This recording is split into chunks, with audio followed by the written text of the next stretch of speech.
아까 말씀하셨을 때 아버지는 개 공장을 하셨다고 말씀하셨어요. 예.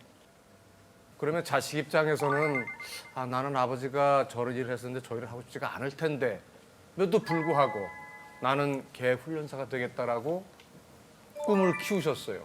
네. 그 키우게 된 계기가 있을 것 같은데. 처음 듣는 질문 같아요. 내가 왜 훈련사가 그래도 하고 싶었지? 근데 아버지가 관리하던 친구들이 너무 불쌍했었어요. 왜냐면 케이지를 3층, 4층으로 쌓아두고 위에서 응가를 하면은 밑에 응가 받침이 있지만 맨날 넘쳐 있었어요. 그래서 밑에 친구가 맞고 또 밑에 친구가 맞고. 근데 제가 항상 청소해줬어요. 정말 아주 어렸을 때부터. 그리고 병이 나면 치료를 해야 되는데 그렇게 하기에는 돈이 많이 들어요. 가장 슬펐던 건 강아지가 태어났는데 바보 바이러스라는 게 있어요. 전염성 장염인데요. 굉장히 전염률이 높아요. 근데 그 친구를 아버지가 박스에다 놓고 저기 멀리에다가 두고 오시는 걸 봤어요. 논이었었거든요. 제가 몰래 가서 데리고 오면은 아버지한테 혼나고 만지지 마 그러면 네가 좋아하는 개들 다 죽어. 그냥 둬. 왜냐면은 안락사 비용이 한 마리 10만 원이에요. 근데 그 강아지를 팔아도 그만큼 남지가 않아요. 근데 우리 아버지는 사실 장사 속도 모르고 너무 바보같이 개를 좋아하는 사람이에요. 그도 너무 슬펐었어요. 근데 저는 그 눈빛을 알아요. 그래서 왠지 아버지를 설득하기 힘들었어요. 이렇게 키우지 마세요. 저렇게 해야 돼요. 내가 그냥 나가서 봉사활동하면서 내가 하고 싶은 대로 할 거예요. 그래서 봉사활동을 하고 또 훈련사가 돼서 더 잘 키우고 싶고 그랬던 것 같아요. 지금은 안 하세요. 제가 20살 넘어서부터는 안 하셨고요. 지금은 대리운전하고 계세요. 용돈 잘 드립니다. 저는 중학교 졸업하기 전부터 애견훈련소에 들어가서 애견훈련소에서 강아지를 기르면서 또 강아지 훈련하는 걸 배우면서 어깨너머로 선배들의 교육을 보고 듣고 그런 생활을 했었죠.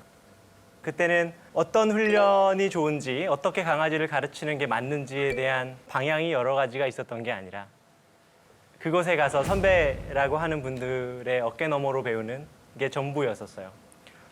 손을 가르치는 장면이 너무 충격적이었었어요. 가만히 있는데 30cm자로 앞다리를 때려요. 몇 번 때리면 강아지가 자를 들면 아프다고 이래요. 그러면 악수하고 간식을 줘요.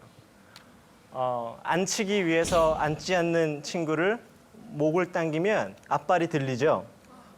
그러면 숨을 쉬어야 되니까 뒷걸음질을 치다가 앉으면 당겼던 줄을 놔줘요.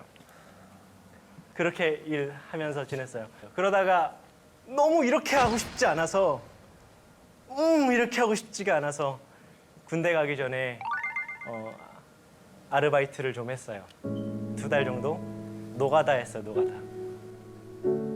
엘리베이터가 만들어지기 전에 돌을 올리는 일이 있어요. 기술 다 필요 없고 그냥 힘만 가지고 계단으로 올라가는 일이에요. 그걸 해서 한 200만 원 정도 모았고요. 그 다음에 군대 갔다 와서 또 노가다를 했네요. 노가다를 해서 모두 500만 원을 모아서 이제 연수를 다니기 시작을 했어요. 저는 절대 유학파가 아닙니다. 절대 유학 다녀오지 않았어요. 돈을 모으면 나가서 배워오고 많이 있으면 3주 갔다 오고 조금 모였으면 뭐 3일 갔다 오고 그런 식으로 이제 갔다 오면서 배운 거예요. 저는 제가 훈련사가 될 수 있게 해줬던 거는 유기견 봉사활동이었었어요. 초등학교 5학년, 6학년 더 어렸었을 땐가요. 그때부터 시작한 유기견 봉사활동을 통해서 정말 이 친구들을 도와주고 싶었어요. 거기를 가면은 정말 정신이 없어요. 막 짖고 난리 나고 개들이 다 달려오고 어떤 느낌이냐면 저 좀 한번 안아줘요. 나 좀 한번 봐줘요. 저 안아주면 안 돼요. 한 번 안기잖아요. 그러면 밑에 있는 친구들한테 짖어요. 저리가 오지마. 나 안겼어. 그런 친구들이 있어요. 근데 제가 할 수 있는 건 그냥 응가만 치워주는 게 전부였었고 그냥 빗질만 하루 종일 해주는 게 전부였었어요. 응가를 막 치우다 보면은 이거 왜 이렇게 커? 하고 치워보면 갓 태어나 보호받지 못한 애기 강아지이기도 해요. 똥 치우다가 관리하다가 미끄러져 넘어져서 보면 죽은 강아지의 사체를 밟고 넘어지기도 하고요. 너무 화가 났었어요. 거기 있는 형들, 누나들한테 맨날 화냈어요. 아니 얘 아프잖아요. 분명히 얘는 고름이 눈에서 났는데 다음 주에 가도 눈에서 고름이 나 있어요. 분명히 다리를 쩔뚝거리는데 다음에 가니까 팔이 이렇게 부어 있어요. 저는 그때 어른은 다 할 수 있다라고 생각을 했거든요. 어른은 다 치료할 수 있을 거라고 생각을 했는데 제가 어른들한테 말했는데 그 다음 주에 와도 걔가 아파요. 그 다음 주에 와도 걔가 아파요. 그 다음 주에 와도 걔가 아파요. 그런데 그 강아지가 죽어 있기도 하고요. 저 사진은 실제로 제가 너무 슬펐던 일이에요. 제가 응가를 막 치고 있는데 갑자기 어떤 조그마한 강아지가 제 다리 위로, 제 발등 위로 올라오더라고요. 정말 손모아 이 정도밖에 안 된 강아지였는데 그냥 제 발등 위로 올라와요. 빗자루밖에 없고 쓰레받기밖에 없는데 올라와요. 갑자기 머릿속이 너무 혼란스러워졌어요. 그리고 제가 이 친구한테 말을 걸었죠. 너 언제부터 따라온 거야? 언제부터 따라왔어? 왜 따라왔어? 여기 오면 끝날 것 같아? 나 니 못 데려가. 너 못 데려가.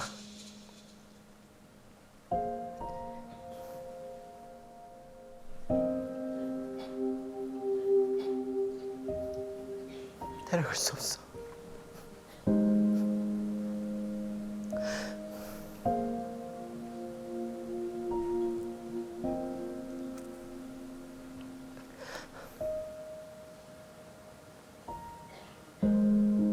내려가.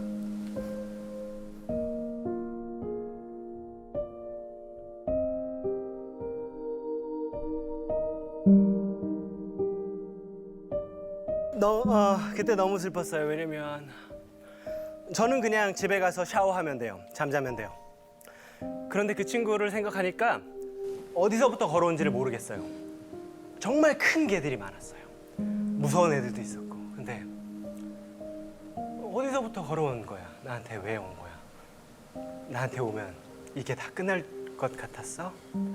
미안해, 도와줄 수 없어. 나 집에 가야 돼. 라는 것들 때문에 그때 좀 많이 슬펐던 것 같아요. 미안해요.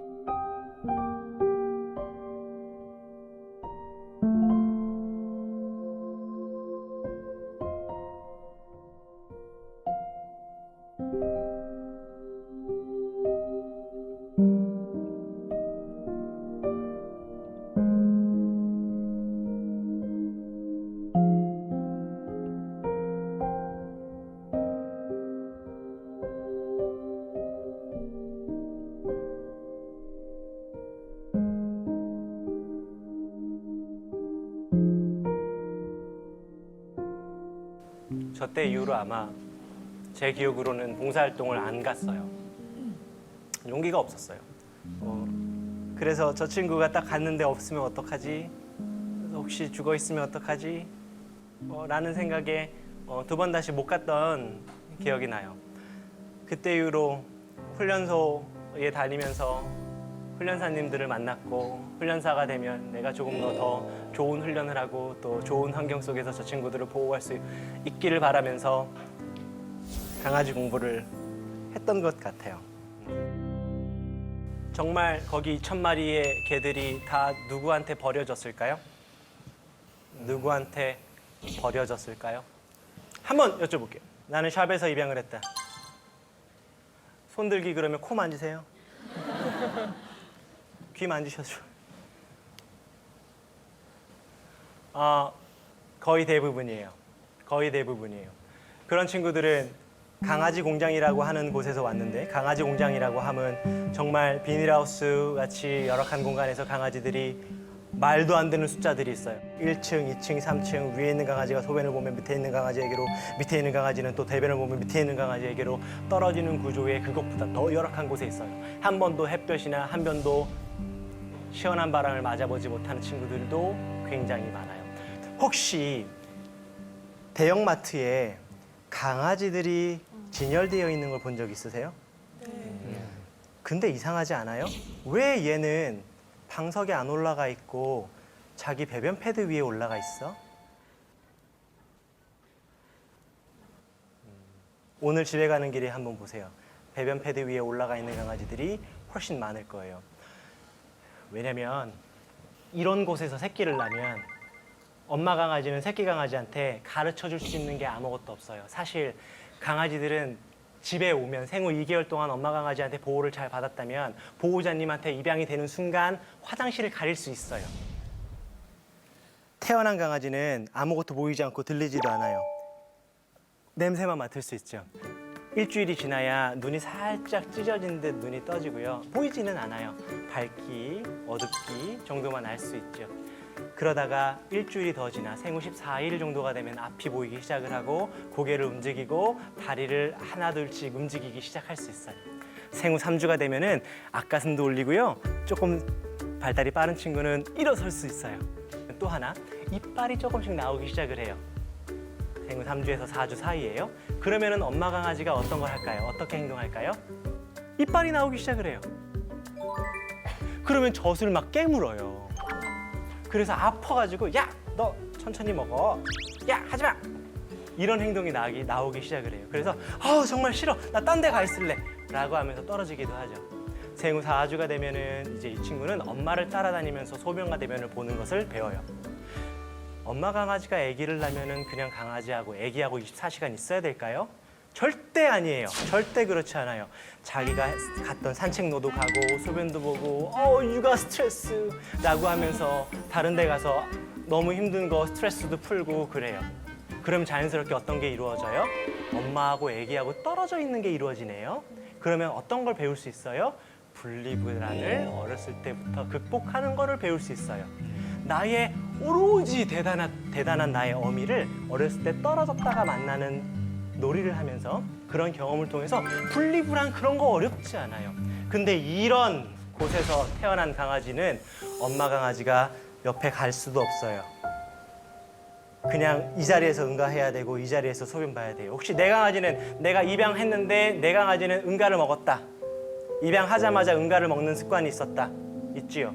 왜냐면은 이때 엄마는 최대한 깨끗하게 하고 싶어요. 최대한 깨끗하게 하고 싶으니까 내 응가도 먹고 내 소변도 없애려고 그래요. 왜냐면 다른 데 가서 오줌똥을 싸면 되는데 그럴 수가 없으니까 이 자리에서 정말 조그마한 스케치북 2개 자리에서 아기를 낳고 소변을 보고 밥을 먹어야 돼요. 그렇다 보니까 응가를 먹는 모습을 보고 자란 아기들은 보호자님한테 와서도 그런 모습을 하죠. 그러면 칭찬받는 줄 알고요. 그런데 우리는 혼내기도 하죠. 하지마. 저런 곳에서는 가르칠 수가 없어요. 생후 4주, 생후 한 달 정도가 되면 엄마 강아지는 이제 이 친구한테 예절이라는 걸 가르쳐주고 싶어 해요. 어느 정도를 물어야 장난이고 어느 정도를 물어야 싸움이고 어느 정도를 물어야 정말 다치게 하는 건지 그때 가르쳐줘요. 엄마가 누워있는 상태에서 꼬리를 이렇게 치면은 애기 강아지는 엄마 꼬리를 잡고 장난쳐요. 그럼 엄마가 하지 말랬지? 그러면 어떤 친구는 아니 그게 아니라 엄마 내가 장난치다가 모르고 이빨이 스쳤어 라고 하는 친구도 있고 무서워 라고 뒤로 가는 친구도 있어요. 이러면서 어느 정도를 물어야 되는지를 배워요. 강아지들끼리 장난칠 때 엄마가 끼어들면서 너희 조금 심하다 라는 것들을 배우죠. 그렇게 할 수 있으려면은 엄마 강아지가 여유가 있어야 돼요. 여유가 있어야지 아이들한테 어떤 게 옳고 그른 건지를 가르쳐 줄 수 있는데 저곳에서는 그냥 생존이에요. 사람 한다오. 어떤 강아지는 그래서 저런 환경에서 아기를 낳자마자 먹어버리기도 하죠. 판단을 해요. 여기서 살 수 없어.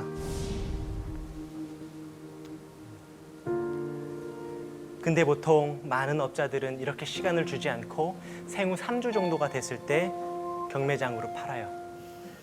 생후 3주면 아무것도 배우지 못했어요. 그런 상태에서 경매장으로 가고요. 경매장에서 우리가 알고 있는 여러 마트들로 뻗어나가죠. 아무것도 배우지 못했어요. 그 친구가 그래서 위로받고 싶은 마음에 내가 익숙한 장소 어디예요? 배변 패드 위에 올라가 있어요. 근데 이게 있어요. 참 아이러니한 게 어딘가에서는 강아지를 막 만들어요. 막 만들어요. 그리고 그냥 사라 그래요. 네모난 카드, 신용카드겠죠? 몇 개 붙여놓고 3개월 할부라고 그냥 막 사라 그래요. 실제로 연말을 중심으로 강아지들을 많이 태어나게 해야 해요. 가끔씩 SNS에 보면은 엄마가 연말 선물, 크리스마스 선물로 아이들한테 강아지를 선물하는 모습을 보고 아이들이 감격하는 모습을 보죠. 우리 그거 보고 어때요? 흐뭇하지요. 근데 생각해 볼게요. 그 친구는요, 그때 생후 2개월이어야 했었어야 해요. 그래서 생리 주기를 그때로 맞춰야 돼요. 그래서 강제로 생리를 못하게 한다든지 강제로 생리를 하게 만들어요. 왜냐면 12월에서 1월 사이에 새끼가 판매가 돼야 될 정도까지 와야 되거든요. 그래서 10월에서 11월에는 새끼를 무조건 만들어내야 해요. 그리고 나서 그렇게 SNS가 나오는 거죠. 어떤 식으로 왜 강아지를 못 키우게 되는 걸까요? 혹시 아시는 분 계세요? 보통은 이제 입양할 때 흔히들 하는 생각이 그냥 제때 밥 주고 그러면 알아서 잘 크겠지란 그런 네, 맞아요. 생각한 것보다 많은 걸 친구한테 할애해야 되니까 그게 부담스러워지는 순간 보통 보내지 않을까요? 예전에 제가 아시는 분이 어떤 분이셨냐면 강아지를 좋아는 해요. 근데 너무 바쁜 분이셨어요. 그분은 제가 키우지 말라 그랬거든요. 근데 어느 날 그냥 덜커덕 강아지를 데리고 온 거예요. 근데 그분이 어떻게 사는 줄을 알아요. 시간을 쪼개 사세요. 아침에는 이거 해야 되고 점심에는 이거 해야 되고 하루 종일 이렇게 장사했다가 저녁에 오면 운동도 갔다가 또 운동 끝나고 오면서 영어도 공부하시고 그 다음에 들어오는 열심히 사는 사람이에요. 그래서 강아지 키우는 것도 딱 스케줄을 정하고 키워요. 그냥 오피스텔, 강남 오피스텔 한 곳에서 그냥 강아지를 잘 놓고 그냥 이렇게 하고 이렇게 하고 이렇게 하고 자 나는 집 15층까지 뛰어 올라가는 사람이야 하면서 막 올라가가지고 강아지 닦고 자 안녕 너는 산책하는 시간 줄 매고 나가자 하고 딱 여의도공원 한 바퀴 딱 돌고 와가지고 자 나는 이제 영어 공부를 해야 돼 넌 집에서 기다려 그래서 강아지를 두고 영어 공부하시고 들어오시고 이제 그렇게 키우시는 분들이 있어요. 그러다가 이제 조금 힘들어지는 거죠. 그러면은 더 좋은 곳으로 보내줄게. 안녕. 난 널 버리진 않았어. 이제 그렇게 하죠. 그러니까 뭐 특히 뭐 휴가 때도 그렇고 지금 뭐 네. 집 이사 갈 때도 그렇고 네. 어찌됐든 저 가족으로 출발한 거 아니에요. 근데 네. 패밀리를 이제 버리고 가는 거잖아요. 네. 제가 봤을 때는 그것을 저기 뭐야 그 강아지를 네. 그 패밀리라고 그 생각한 것이 아니고 장난감이라고 생각하는 것 같아요. 휴대폰 바꾼 거예요, 그냥. 네. 그러니까 그렇게 놓고 갈 수 있고 금방 바꿀 수가 있는 거죠.